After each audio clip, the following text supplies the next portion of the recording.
राम राम, सत श्री अकाल, आदाब। किसान साथियों, आप अच्छे होंगे, ठीक होंगे, भगवान से कामना करते हैं, दुआ करते हैं आप जहाँ भी रहें स्वस्थ रहें, अच्छे रहें। आपके काम में दिन दुगनी रात चुगनी उन्नति हो, परम पिता परमेश्वर से हमारी यही कामना है। किसान साथियों, मैं अमित महिला, तहसील लोहारू, डिस्ट्रिक्ट भिवानी, हरियाणा से। आज दिनांक 29 अक्टूबर 2022। कल हमने वीडियो में बातचीत किया कि नाइट्रोजन, फास्फोरस और पोटास की डेफिशिएंसी अगर फसल में आ जाए तो उसके लक्षण क्या होते हैं, उस विषय पर विद फोटो हमने आप लोगों के बीच में वो वीडियो शेयर किया। काफ़ी किसान साथियों ने वो वीडियो देखा भी होगा और उससे आप आसानी से अनुमान लगा भी पाएंगे कि आपके खेत में किस माइक्रोन्यूट्रिएंट की या किस पोषक तत्व की डेफिशिएंसी देखी जाती है। उससे संबंधित और वीडियो अभी काफ़ी बनने हैं, क्योंकि अन्य हमारे न्यूट्रिएंट जो हैं, सहायक पोषक तत्व हैं, और उनके विषय में भी बातचीत करेंगे। अगर उनकी डेफिशिएंसी आ जाए तो आपकी क्रॉप्स कैसी होगी, उस विषय पर भी हम विद उसके फ़ोटोज़ के साथ आप लोगों के बीच में शेयर करने का काम करेंगे। तो साथियों, आज हम बात करेंगे पोटास। जो जैविक पोटास हम बनाते हैं वो किस माध्यम से हम बनाएं ताकि हमारी फसल अच्छी हो, क्रॉप्स अच्छी हो।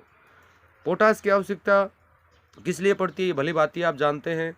पोटास अगर हम खेत में डालेंगे, पोटास की अगर मात्रा खेत में अच्छी होगी तो हमारी पौधे की जड़ें जो हैं उसका विकास अच्छा होगा।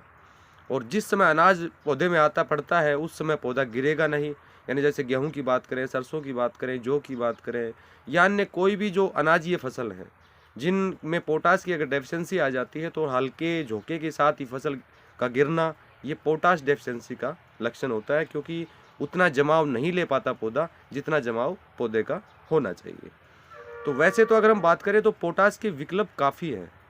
जैविक फार्मिंग में पोटास के विकल्प काफ़ी हैं, लेकिन हम जो हमारे मुख्य 3-4 जो पात्र हैं, स्रोत हैं, उन्हीं पर हम आज आप लोगों के बीच में बातचीत करेंगे। वीडियो को ज़्यादा लंबा नहीं करेंगे, हो सके जल्दी हम आप लोगों के बीच में से विदा लें। तो साथियों, सबसे पहले पोटास वेलेजियम बैक्टीरिया, जिसका वीडियो मैंने ऑलरेडी पहले भी बना रखा है। पोटास वेलेजियम बैक्टीरिया जो ऑलरेडी वेस्ट डिकम्पोजर, तरल वेस्ट डिकम्पोजर में अवेलेबल है। अब यहाँ एक चीज़ ध्यान से सुनना आप, यानी आज हम तरल वेस्ट डिकम्पोजर का उपयोग हमारे खेत में करते हैं तो हमारी मिट्टी में मुलायमपन आता है। कठोर मिट्टी, कितनी भी कठोर मिट्टी क्यों ना हो, वो मिट्टी मुलायम बनती है तरल वेस्ट डिकम्पोजर के उपयोग करने की वजह से।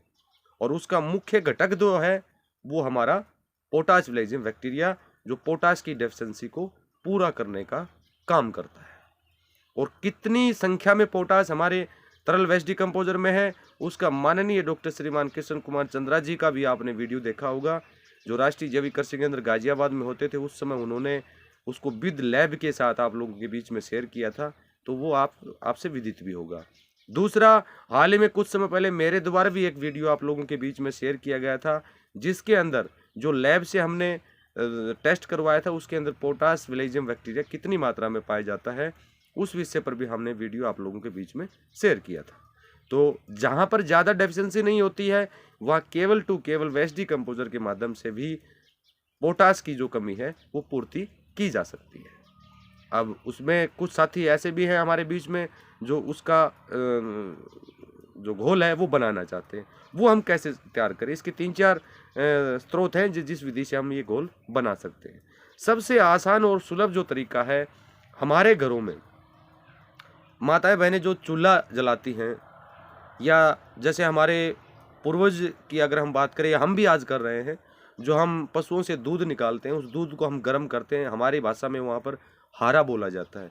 उसकी जो राख होती है, या जो मोस्टली शहरों में तो गैस के ऊपर रोटियां पकती हैं, लेकिन हमारे घरों में आज भी चूल्हे पर रोटियां पकती हैं। तो वो जो चूल्हे पर रोटियां पकती है, वहाँ पर जो चूल्हा जलता है, उसकी जो राख होती है वो हमें बहुत फ़ायदेमंद होती है। उस राख का उपयोग पोटास के लिए हम कर सकते हैं, और उस राख के अंदर काफ़ी मात्रा में पोटास होती है। उसकी 2 विधि से आप उपयोग कर सकते हैं। एक तो कंपोस्टिंग खाद कोई भी आप बनाते हैं, जैसे मान लीजिए आप 10 कुंटल कंपोस्टिंग खाद आप तैयार कर रहे हैं, तो उसके अंदर 1 कुंटल राख आपको मिला देनी चाहिए। आपके खेत में कितनी भी पोटास की कमी क्यों ना हो, वो उसकी पूर्ति कर देगा। अगर आप कंपोस्टिंग खाद के माध्यम से उसको नहीं डालना चाहते हैं, वैसे अगर आप डालना चाहते हैं, तो पूरे खेत में लास्ट जुताई करते समय पूरे खेत में राख का बुरकाव आप करवा दीजिए। वो जो भी पोटास की आपकी खेत में कमी है वो कमी पूरी हो जाएगी। यहाँ पर आप मात्रा की हम बात करें तो इसमें कोई विशेष मात्रा निश्चित नहीं की गई है। इसमें ज़्यादा भी आप डालेंगे तब भी कोई फ़र्क नहीं पड़ना, हल्का बहुत कम रह जाएगा, तब भी आप तरल वेस्ट डिकम्पोजर उपयोग करेंगे, उसके माध्यम से उसकी जो मात्रा है, उसकी जो ज़रूरत है, वो ऑलरेडी पूरी ऑटोमेटिक तरल वेस्ट डिकम्पोजर के माध्यम से हो जाएगी। उसमें ज़्यादा या कम कोई इशू नहीं रखता। उसमें अगर कुछ ज़्यादा चली जाए तो भी कोई दिक्कत नहीं है, कम रह जाए तब भी कोई साथियों दिक्कत नहीं है। पहला तरीका तो हुआ ये। दूसरा तरीका, हम जो बकरी के मैन्योर से जो घोल हम बनाते हैं, काफ़ी बार मैंने इसके बारे में चर्चा भी किया है। बकरी के मैन्योर से जो घोल हम बनाते हैं, उसके अंदर काफ़ी मात्रा में पोटाश होता है, एनपीके होता है। अब यहाँ पर कुछ सवाल ये भी हमारे सामने आएगा कि बकरी के मैन्योर में पोटाश कितना पाया जाता है। तो साथियों, बकरी के मैन्योर के अंदर 12% से अबो पोटाश की मात्रा पाई जाती है। 12% से अबो पोटाश की मात्रा बकरी के मैन्योर में पाई जाती है। अब वो घोल आपको कैसे तैयार करना, उस विषय पर काफ़ी वीडियो बने हुए हैं। फिर भी मैं एक छोटे से उदाहरण के तौर पर आप लोगों के बीच में शेयर कर देता हूँ।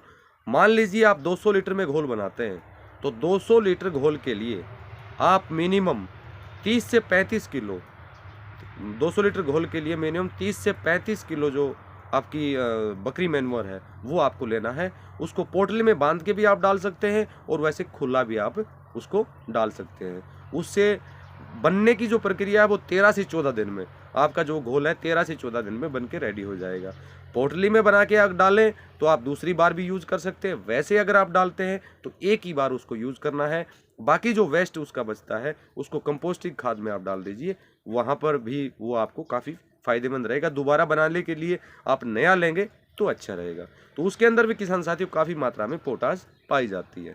तीसरा जो हमारा स्रोत है वो पत्थरों का घोल जो होता है, जो डिफरेंट प्रकार के पत्थर के घोल होते हैं, उसके अंदर भी पोटाश की जो मात्रा है, कुछ मात्रा में पोटाश उनके अंदर पाया जाता है। इस बात का भी विशेष रूप से आप ध्यान रखें, क्योंकि मैं बार बार एक चीज़ आप लोगों के बीच में कई वीडियो के माध्यम से शेयर कर चुका हूं, और वैसे काफ़ी किसान साथियों की जो समस्या हमारे बीच में होती है उनको भी मैं बार बार बीच में बताने का प्रयास करता हूं कि आप माइक्रो न्यूट्रिएंट दाल वाला बनाते हैं, अच्छी बात है, उसके अंदर भी काफ़ी न्यूट्रिएंट होते हैं, काफ़ी तत्व होते हैं, लेकिन आप इसके साथ साथ पत्थर का घोल और बकरी के मैन्योर का घोल आप अवश्य बनाइए। उसके अंदर काफ़ी मात्रा में अन्य जो हमारे सूक्ष्म तत्व हैं वो भी पाए जाते हैं और मुख्य पोषक तत्व हैं वो भी पाए जाते हैं। तो ये दो घोल जो ऐसे घोल हैं जिनका कोई भी खर्चा नहीं लगना है। बकरी का मैन्योर होता है वो आसानी से आपको उपलब्ध हो सकता है, बकरी का ना मिले तो वहाँ पर भेड़ का मैन्योर आप ले सकते हैं।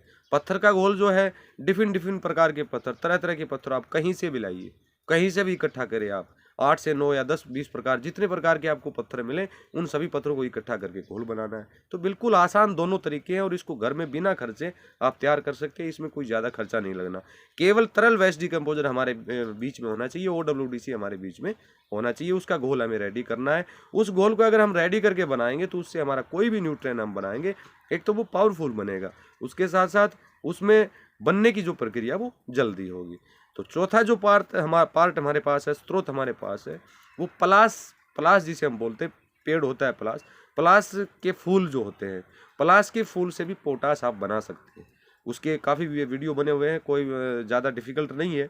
10-15 किलो पलास के फूल आप ले लीजिए, उसको 100 लीटर वेस्ट डिकम्पोजर में आप डाल दीजिए, 10 से 12 दिन में वो रेडी हो जाएगा। फॉलियर स्प्रे में वही मात्रा 5%, और ड्रिप इरिगेशन या फल्ड इरिगेशन करते हैं तो 20 से 30% आप उसकी मात्रा ले सकते हैं। मात्रा से संबंधित मैं पहले भी आपको बता चुका हूँ। फॉलियर स्प्रे की मात्रा 100 लीटर पानी पर निर्धारित की गई है, और ड्रिप इरिगेशन या फल्ड इरिगेशन के ऊपर जो मात्रा है वो प्रति एकड़ निर्धारित की गई है। ये मैं हर वीडियो में बताया भी है, शायद आप वीडियो पूरा नहीं देखते हैं, अन्यथा ये सारी चीज़ें वहाँ पर क्लियर की जाती हैं। अगला जो स्रोत हमारे बीच में होता है वो जैसे हम बात करें, उसको हम पीने, उसका जूस के अंदर भी हम उसका उपयोग करते हैं। बेल के पत्तर, बेल का फूल, बेल जिसे बोलते हैं, जिसका जूस पीने में काम होता है, वो ठंडा बताया जाता है, वो काफ़ी हमने यूज भी किया उसका। तो बेल के फल से आप पोटाश तैयार कर सकते हैं। उसके लिए भी आपको 10 से 12 किलो या 7 से 8 किलो बेल के फल अगर मिल जाए तो उनको छील के आप अच्छी तरह वेस्ट डिकम्पोजर सोल्यूशन में आप डाल दीजिए, और 21 डेज के लिए आप उनको छोड़ दीजिए। 21 से 22 दिन में वो घोल बन के रेडी हो जाएगा।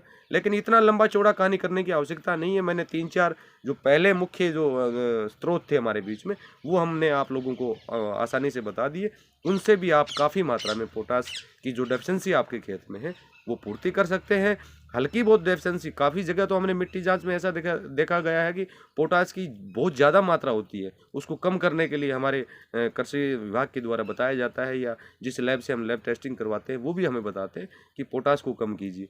तो जो मात्रा ना के बराबर अगर आवश्यकता है तो वो वेस्ट डिकम्पोजर से आसानी से प्रॉपर रूप से वो हमें पौधे को देने का काम वेस्ट डिकम्पोजर उससे करेगा। तो किसान साथियों, ये पोटाश से संबंधित हमारे और आप लोगों के बीच में जो चर्चा हुई, इसको अन्य किसान साथियों के बीच में भी आप शेयर कीजिए।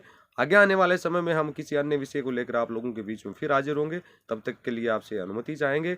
और जिन भी किसान साथियों को इस वीडियो से संबंधित और तरल वेस्ट डिकम्पोजर से या एक्सपोर्ट क्वालिटी फूड ग्रेड से या एनहेंसर या आई ड्रॉप या फिश अमृत की आवश्यकता हो तो वीडियो पर दिए गए व्हाट्सएप नंबर के ऊपर मैसेज करके साथियों आप मंगा सकते हैं। इसी के साथ नमस्कार, जय हिंद, जय भारत।